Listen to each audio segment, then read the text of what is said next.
જય શ્રી કૃષ્ણ। આ વિડીયોમાં શિવ મહાપુરાણ કથા સાંભળશું। શ્રાવણ માસ એટલે ભગવાન શિવનો પ્રિય માસ। આ માસમાં ભગવાન શિવની પૂજા આરાધના કરવી, ભગવાન શિવની કથા સાંભળવાનું મહાત્મ્ય છે। તો મિત્રો, આ વિડીયોમાં શિવ મહાપુરાણમાં આવેલ વિદ્યેશ્વર સંહિતામાં બ્રહ્માજી તથા વિષ્ણુનો વિવાદ સાંભળશું। જો આપને આ વિડીયો પસંદ આવે તો લાઈક, શેર, કોમેન્ટ કરી ચેનલ સબસ્ક્રાઈબ જરૂર કરજો। તો શિવ મહાપુરાણની કથા શરૂ કરીએ। બોલો ભગવાન ભોળાનાથની જય। મહામુનિ વેદવ્યાસજીએ અતિ પવિત્ર એવા ગ્રંથના શુભ આરંભ કાળે મહામંગલકારી અને સર્વનું કલ્યાણ કરવાવાળા એવા ભગવાન સદાશિવનું સ્મરણ કરી વ્યાસ ભગવાન બોલ્યા, પવિત્ર એવા ગંગા યમુનાના સંગમ આગળ ધર્મક્ષેત્ર પ્રયાગરાજમાં ઋષિ મુનિઓએ જ્યારે યજ્ઞનું આયોજન કર્યું તે સમયે સર્વે મુનિજનો અહીંયા ભેગા થયા। તેઓ સૌ ઉત્તમોત્તમ વ્રત કરવાવાળા, સત્યનિષ્ઠ, દયા અને કલ્યાણની ભાવના રાખવાવાળા, તેજસ્વી મુખારવિંદવાળા આ તમામ ઋષિ મુનિઓ સાથે પરમ પૂજનીય એવા શૌનક મુનિને પણ સાથે લાવ્યા હતા। એવા સમયે સુતજી પણ ત્યાં આવ્યા અને સુતજીના આવવાથી તમામ મુનિગણોમાં આનંદ વ્યાપી ગયો। એમનો યથાયોગ્ય સત્કાર કરી પછી પૂજન કરી અને સુતજીને આસન આપ્યું। ત્યારબાદ શૌનક મુનિએ પૂછ્યું, હે સુતજી, તમોએ મહર્ષિ વેદવ્યાસજી પાસેથી પુરાણોકિત વિદ્યા ગ્રહણ કરી છે, સમુદ્ર રત્નોનો ભંડાર છે, એમ આપ પુરાણ કથાઓના જ્ઞાતા છો। હે સુતજી, આ અતિ ભયાનક કલિકાળમાં મનુષ્યો આચારહીન, પર નિંદા કરવાવાળા, બીજાનું ધન લઈ લેવાની વૃત્તિ ધરાવનારા, પર સ્ત્રી ઉપર ક્રૂરદ્રષ્ટિ કરનારા, ક્ષત્રિય, વૈશ્ય, બ્રાહ્મણ અને શૂદ્ર એવા લોકો પવિત્ર વિચારો કરવાને બદલે તેમજ શાસ્ત્રો અને જ્ઞાનની અવહેલના કરી ધર્મવિહીન થયા છે। માતા પિતા સાથે અપમાનિત વર્તન કરી કામના ગુલામ બની સંતાનો જીવન જીવી રહ્યા છે। કળિયુગમાં સ્ત્રીઓની પણ દુર્દશા થઈ છે। પોતાના પતિ, સાસુ, સસરા તેમજ વરના તમામ સાથે અપમાનભર્યું વર્તન કરી વ્યભિચારી જીવન જીવી રહી છે। બાળકો શિક્ષણને બદલે અશિક્ષણ તરફ વળ્યા છે તેમજ આરોગ્યહીન થયા છે। સમાજમાં પાપ કર્મોનું વર્ચસ્વ વધી ગયું છે। હે દેવ, આવા અનિષ્ટોનું તેમજ પાપોનું નિરાકરણ થાય, પાપો નાશ પામે, લોકો સદમાર્ગે વળે તેવો ઉપાય અમારા પર કૃપા કરી અમને કહો। સુતજીએ પોતાના નેત્રો બંધ કરી ભગવાન ભોળાનાથનું સ્મરણ કરી કહેવા લાગ્યા, હે ઋષિ મુનિઓ, તમારા આ લોક કલ્યાણ અર્થે પૂછાયેલા પ્રશ્નથી હું ઘણો જ પ્રસન્ન થયો છું। એટલે મારા પરમ વંદનીય એવા ગુરુજીનું સ્મરણ કરીને તમે પૂછેલા પ્રશ્નનો જવાબ હું આપું છું તે તમે ધ્યાન દઈને સાંભળો। હે ઋષિઓ, જગતમાં થતા તમામ પાપ કર્મોનો નાશ કરનારા અને વેદાંત તેમજ પુરાણોનો સાર સમજાવનારા શિવ મહાપુરાણ છે। જગતમાં જ્યાં સુધી શિવ મહાપુરાણનો પ્રચાર પ્રસાર થશે નહીં ત્યાં સુધી આવા ઉત્પાતો કલિકાળમાં થતા જ રહેશે। શિવ મહાપુરાણની કથાઓ થવા લાગશે।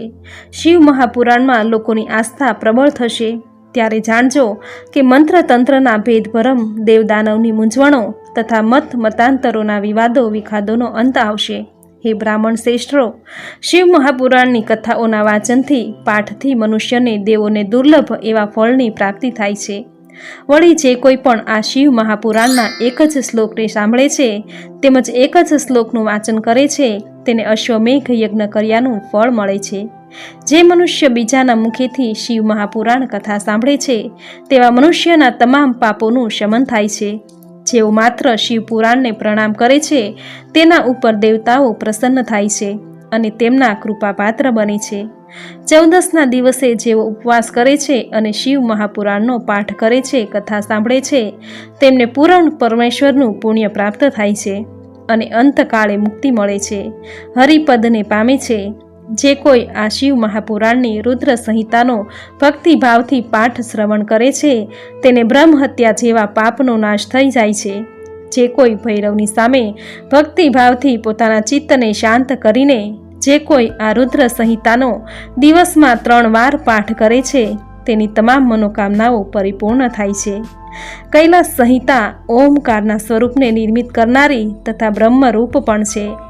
ભગવાન ભોળાનાથે ઉપનિષદ રૂપ સમુદ્રનું મંથન કરી આ સંહિતાઓ ઉત્પન્ન કરી જેનું પાન કરવાથી માનવ અમર પદને પ્રાપ્ત કરી શકે છે। શિવ પુરાણમાં 1 લાખ શ્લોકો શોભતા હતા તેને ટૂંકાવીને મહામુનિ વેદવ્યાસજીએ 24,000 શ્લોકો અને 7 સંહિતામાં નિરૂપણ કરી દીધું। હે ઋષિ મુનિઓ, હવે હું તમારી સમક્ષ જ્ઞાન, વૈરાગ્ય અને ભક્તિ એ ત્રણેયનું સંગમ એવા શિવ મહાપુરાણની કથા સંભળાવું છું. તે તમે એક ચિત્ત થઈ સાંભળો. પૂર્વે કલ્પના આરંભે જ્યારે બ્રહ્માજી સૃષ્ટિનું સર્જન કરવામાં કાર્યરત હતા, તે સમયે ઋષિઓના મનમાં એક પ્રશ્ન ઉદ્ભવ્યો કે બધા પુરાણોમાં કયું પુરાણ શ્રેષ્ઠ છે, તેમજ એવું કયું પુરાણ છે કે જેના વાંચન, મનનથી કે શ્રવણથી મુક્તિ મળે. સુતજીને જાણ હતી કે જ્ઞાન, ભક્તિ અને વૈરાગ્યથી પૂર્ણ એવા સર્વે પુરાણોમાં કોઈ એક પુરાણને શ્રેષ્ઠ ગણાવવું એ કઠિન છે. કેટલાય વાદ વિવાદોને અંતે પણ ઋષિઓએ નક્કી કરી શક્યા નહીં કે સર્વે પુરાણોમાં કયું શ્રેષ્ઠ છે. આખરે સૌ બ્રહ્માજી પાસે આવ્યા અને એમને એમની જિજ્ઞાસા કહી સંભળાવી. ત્યારે ઋષિ મુનિઓની વાત સાંભળી બ્રહ્માજી કહેવા લાગ્યા કે હે મુનિઓ, ભગવાન ભોળાનાથ જ આદિદેવ છે, તેમજ એ જ સર્વજ્ઞ જગદીશ્વર છે અને મન વાણીથી પર છે. પરંતુ બીજા દેવોની સરખામણીમાં એ મહાદેવ શીઘ્ર પ્રસન્ન થઈ જાય છે. માટે હે ઋષિઓ, તમે સૌ 1 સહસ્ત્ર વર્ષે યજ્ઞ કરો, ત્યારે જ તમે મહાદેવજીનો પ્રસાદ મેળવવાની આશા રાખવી જોઈએ. ભગવાન ભોળાનાથની કૃપા થવાની સાથે જ તમને સૌ વેદોક્ત વિદ્યાનું જ્ઞાન આપમેળે થશે. આગળ બ્રહ્માજીએ કહ્યું, હે મુનિઓ, શિવજીની સેવા કરવી એ સાધન છે અને શિવજીની પ્રાપ્તિ કરવી તે સાધ્ય છે. કોઈ પણ આશા વગર જે કોઈ શિવજીની સેવા કરે છે એ સાધક છે. એટલે જ સાધક જ્યારે વિધિપૂર્વક ભગવાન શિવને આરાધે છે ત્યારે જ તેને પરમ પદ પ્રાપ્ત થાય છે. ભગવાન શંકરે પોતે સ્વમુખે કહ્યું છે કે સાધકે શિવકથા શ્રદ્ધા અને ભક્તિભાવથી સાંભળવી, વાણીથી કીર્તન કરવું અને એક ચિત્ત થઈ શિવજીનું ધ્યાન ધરવું. આ રીતે સાધકે સાધના કરીને સાધન મેળવી સર્વપ્રથમ ગુરુના મુખે આ પવિત્ર અને કલ્યાણકારી કથાનું શ્રવણ કરી પછી ભજન કીર્તન કરી બાદમાં શિવકથાનું મનન કરતાં કરતાં ભાવપદને પ્રાપ્ત કરવું. આ રીતનો અભ્યાસ સાધકને જરા અઘરો લાગે. જો કે આખરે આદિથી અંત સુધી બધું જ કલ્યાણને કલનારું તેમજ મંગલમય થશે, તેમજ તમામ વ્યાધિથી મુક્તિ મળે અને દિવ્યાનંદને પ્રાપ્ત કરે છે. સુતજી આગળ કહેવા લાગ્યા, હે મુનિઓ, શ્રદ્ધા અને ભક્તિ ભાવથી શિવજીની આરાધના કરનાર જીવ તમામ કષ્ટોથી મુક્ત થઈ જાય છે. આ સાધનાનું મહાત્મ્ય રૂપ હું તમને એક પુરાણ કથા સંભળાવું છું, તે તમે સૌ ધ્યાન દઈને સાંભળો. એક સમયે પવિત્ર એવી સરસ્વતી નદીના તટ ઉપર વેદ વ્યાસજી તપ કરી રહ્યા હતા. ત્યારે ત્યાંથી પસાર થતા સનત કુમારે વ્યાસજીને તપ કરતા જોયા અને તેથી એમની પાસે આવી પૂછવા લાગ્યા, હે મહામુનિ, આપ કોના માટે અને કયા કાર્યને સિદ્ધ કરવાને માટે આ તપ કરી રહ્યા છો? સનત કુમારનો પ્રશ્ન સાંભળી વ્યાસજી કહેવા લાગ્યા, હું મુક્તિ માટે આ તપ કરું છું. વ્યાસજીનું કહેવું સાંભળી સનત કુમાર કહેવા લાગ્યા, હે વ્યાસજી, એક સમયે હું પણ એમ જ માનતો હતો કે તપ કરવાથી મુક્તિ મળે છે, એટલે મંદરાચલ પર્વત ઉપર હું તપ કરવા ગયો. ત્યારે નંદીશ્વરે મને કહ્યું કે તપ કરવાથી મુક્તિ મળતી નથી, પણ ભગવાન સદાશિવના મહિમા ગાનથી, શ્રવણ અને મનનથી જ મુક્તિ મળે છે. આ સાંભળતા જ હું મારા ભ્રમમાંથી બહાર આવ્યો અને શિવ મહિમા જ્ઞાનનો માર્ગ અપનાવ્યો. સનત કુમારના આવા કથનથી વ્યાસજીનો રસ્તો સરળ થઈ પડ્યો. પછી સત્યના રસ્તે ચાલવાથી વ્યાસજીને સિદ્ધિ પ્રાપ્ત થઈ. સતજીના મુખેથી આ કથા સાંભળી ઋષિ મુનિઓએ પૂછ્યું, હે મહાભાગ, શ્રવણ, કીર્તન, મનન આ ત્રણેય પ્રકારના અનુષ્ઠાનથી જીવ અસમર્થ હોય તો પછી એવો કોઈ ઉપાય કે જેનાથી જીવ મુક્તિ પામી શકે? સુતજી કહે, જુઓ, આ ત્રણેય ઉપાયો મારફતે શિવજીની ઉપાસના ભક્તિ કરવાને સમર્થ ન હોય તો તેઓએ લિંગેશ્વરનું સ્થાપન કરીને લિંગેશ્વરની પૂજા ભક્તિ કરવી જોઈએ, જેનાથી તેવા આ સંસારરૂપી ભવસાગરને પાર કરી મુક્તિને પામે છે. શિવલિંગ એ શિવજીનું નિરાકાર સાકાર સ્વરૂપ છે અને આ લિંગમાં પ્રભુ સ્વયં નિવાસ કરે છે. શિવલિંગની પૂજા ભક્તિ કરવાથી અન્ય તમામ દેવતાઓની પૂજાનું પણ ફળ મળે છે.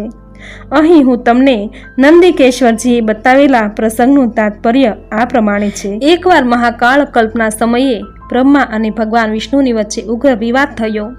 બંનેને પોતાના વિચારોથી અભિમાન થયું કે સૌના કરતાં હું જ મોટો છું.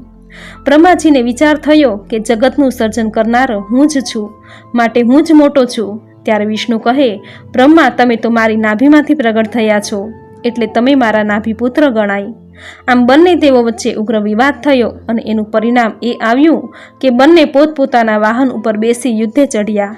શરૂમાં તો બંનેના વિવાદથી દેવતાઓ ખુશ થયા, પરંતુ મામલો જ્યારે વધારે બહેક્યો ત્યારે સર્વ દેવતાઓએ બંનેને યુદ્ધ કરતા રોક્યા. આથી અરાજકતા ફેલાઈ નહીં, પરંતુ મમતે ચઢેલા બંનેએ દેવતાઓની વાતને લક્ષ્યમાં લીધી નહીં. આથી દેવતાઓ ભગવાન શિવના શરણે ગયા અને શિવજીને બ્રહ્મા તથા વિષ્ણુના વિવાદ વિખાદની વાત કહી. તેમજ આ બંનેને શાંત કરવા મહાદેવને પ્રાર્થના કરી. દેવોની પ્રાર્થના સાંભળી મહાદેવ ગણો સાથે બ્રહ્મા અને વિષ્ણુ પાસે આવ્યા અને દૂર ઊભા રહી જોવા લાગ્યા. ત્યાર પછી ભગવાન શંકરે એકદમ જ બંનેની વચ્ચે એક સંત રૂપે ખડા થઈ ગયા. એકાએક સ્તંભ ઉપસ્થિત થતાં બંનેએ યુદ્ધ અટકાવી આશ્ચર્યચકિત થઈ જોવા લાગ્યા અને વિચારવા લાગ્યા કે આ સ્તંભનું રહસ્ય શું છે. તે જાણવા માટે વિષ્ણુ સુવરનું રૂપ લઈને સ્તંભનું મૂળ શોધવા ધરતીની અંદર ચાલ્યા ગયા.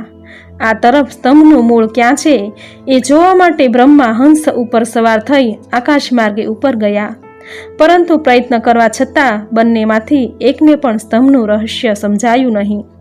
એ વખતે બ્રહ્માએ આકાશમાં એક કેતકી ફૂલ જોયું અને તેને એમ સમજાવ્યું કે તે એમ કહે છે કે બ્રહ્માજી એ સ્તંભનું મુખ જોયું છે. આમ કેતકીના ફૂલને લઈને બ્રહ્મા નીચે આવ્યા અને વિષ્ણુ પાસે જઈ કહેવા લાગ્યા કે પોતે આ સ્તંભનો અંત જાણી લીધો છે અને આ વાતને પેલા કેતકી ફૂલે સમર્થન આપ્યું. એટલે વિષ્ણુ બ્રહ્માના ચરણમાં પડ્યા. પોતે હાર માની, પરંતુ આ ઘટનાથી શિવજીને ક્રોધ આવ્યો. શિવજી સમજી ગયા કે બ્રહ્માએ કપટ કર્યું છે અને બંને ભંવરો વચ્ચેથી એક ભયાનક ભૈરવ ઉત્પન્ન કર્યો અને શિવજીની આજ્ઞાથી બ્રહ્માનું 5મું મસ્તક છેદી નાખ્યું. અને બ્રહ્માના બીજા મસ્તકોને છેદવા ભૈરવ આગળ વધ્યો ત્યારે બ્રહ્મા ગભરાયા. તુરત જ શિવજીના ચરણોમાં પકડી ક્ષમા યાચના કરવા લાગ્યા. ત્યારે વિષ્ણુને બ્રહ્મા ઉપર અનુકંપા જાગી. તેઓ પણ ભગવાન સદાશિવને બ્રહ્માજીને ક્ષમા આપવા પ્રાર્થના કરવા લાગ્યા. વિષ્ણુની પ્રાર્થનાથી સદાશિવ પ્રસન્ન થયા અને ભૈરવને દૂર કર્યો. તેમ છતાંય ભગવાન બ્રહ્માને તેની અસત્યવાદિતાને લઈને માફ ન કર્યા અને તેમને તમામ સત્કારો અને ઉત્સવોથી દૂર કર્યા. આ સાંભળી બ્રહ્માજીએ ભગવાનને ખૂબ જ વિનંતી કરી. ત્યારે ભોળાનાથે તેમને ગણોના આચાર્ય બનાવ્યા. તેમજ પેલા કેતકીના ફૂલને જેણે અસત્યનો સાથ આપ્યો હતો તેથી પોતાની પૂજામાંથી દૂર કરી દીધું. આથી કેતકી ફૂલે પ્રાર્થના કરી કરગરી પડ્યું. શિવજીને તેની ઉપર અનુકંપા થઈ, તેથી તેને પોતાની કથા મંડપની સજાવટમાં સ્થાન આપ્યું. આમ તમામ ફૂલોના શિરોમણી થવા વરદાન આપ્યું. આમ બ્રહ્મા તથા વિષ્ણુએ શિવ પૂજન કરી ઘણી વસ્તુઓ શિવજીને આપી. ત્યારે શિવ કહેવા લાગ્યા, જુઓ તમે બંને અજ્ઞાનવશ પોતાને ઈશ્વર માનવા લાગ્યા. તે વિચાર માત્ર ખોટો છે. હું પોતે ઈશ્વર છું, એટલે તમે બંને હવે અજ્ઞાનથી દૂર થાઓ અને મારા પ્રત્યે જ તમારી બ્રહ્મ દ્રષ્ટિ હોવી જોઈએ. આજના શુભ દિવસે મારા નામથી શિવલિંગનો દિવસ કહેવાશે અને આ દિવસથી પાર્વતી સહિત મારી પૂજા કરનાર અને મને મારા કાર્તિકેય સમાન પ્રિય થશે. વળી ઉપવાસ આદિ કરનાર મારું પૂજન કરવાથી તેને પૂરા વર્ષ પૂજા કર્યાનું ફળ પ્રાપ્ત થશે. ઇતિ શ્રી મહાશિવ પુરાણે વિદ્યેશ્વર સંહિતા બ્રહ્માજી તથા વિષ્ણુનો વિવાદ સમાપ્ત. બોલો ભગવાન ભોળાનાથની જય. તો મિત્રો, આપણે સાંભળ્યું શિવ મહાપુરાણમાં વિદ્યેશ્વર સંહિતામાં બ્રહ્માજી તથા વિષ્ણુનો વિવાદ. જે તમે પૂરી શ્રદ્ધાથી સાંભળ્યું, ભગવાન ભોળાનાથની કૃપા તમને જરૂર પ્રાપ્ત થશે. ભગવાન મહાદેવ ભોળા છે. તે તેની ભક્તોને શિવ પુરાણનું થોડુંક શ્રવણ કરવા માત્રથી જ પ્રસન્ન થઈ જાય છે. તેના ભક્તોના પાપ રોગ દોષ માફ કરી દે છે. આટલું મહાત્મ્ય છે શિવ પુરાણ કથા સાંભળવાનું, જે સાંભળવા માત્રથી જ પાપનો નાશ થઈ પુણ્યની પ્રાપ્તિ થાય છે. તો મિત્રો, નિત્ય મહાશિવ પુરાણ સાંભળવા આપણી ચેનલને અત્યારે જ સબસ્ક્રાઈબ કરી દેજો. બાજુમાં બેલ આઇકન જરૂરથી પ્રેસ કરજો. તો મિત્રો, આજના આ વિડીયોમાં શિવ મહાપુરાણની કથા સાંભળવી તમને જરૂર ગમી હશે. તો વિડીયોને લાઇક કરી કોમેન્ટમાં જય મહાદેવ જરૂર લખજો. ચેનલ સબસ્ક્રાઈબ કરી બાજુમાં બેલ આઇકન જરૂર પ્રેસ કરી દેજો. આવી જ નવી ધાર્મિક માહિતી, આવા જ નવા ધાર્મિક વિડીયો સાથે ફરી મળીશું. ત્યાં સુધી આપ સૌને મારા જય શ્રી કૃષ્ણ.